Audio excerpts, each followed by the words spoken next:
আসসালামু আলাইকুম। আজকের সন্ধ্যাটা শুরু হলো ছেলেকে পড়তে বসানোর মধ্যে দিয়ে। সারাদিনে আমি যতই ব্যস্ততার মধ্যে থাকি না কেন, এই সময়টা ওকে পুরো দেওয়ার চেষ্টা করি আমি। তো পড়ার ফাঁকে ভাবলাম দুজনের জন্য একটু গরম হরলিক্স বানিয়ে নিই। একটু ছোট বিরতিও হয়ে যাবে আর ওর পড়ার মনোযোগটা একটু বেশি হবে। আমার প্রতিদিনের ছোট রুটিন এটা। সন্ধে মানেই আগে পড়াশোনা। স্কুল টিউশন বাদে বাচ্চারা তো প্রায় সময় খেলায় মনোযোগী হয়ে থাকে।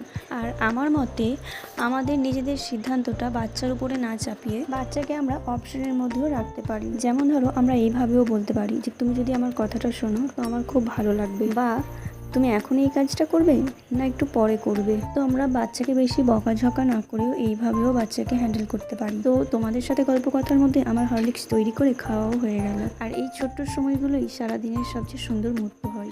তো এভাবেই কেটে গেল আজকে আমাদের ছোট্ট এই সন্ধ্যাটা। ভিডিওটা শেষ পর্যন্ত দেখার জন্য অনেক ধন্যবাদ। আবার দেখা হবে পরে মিনি ব্লগে। ততক্ষণ তোমরা আমাকে ফলো করে পাশে থেকো।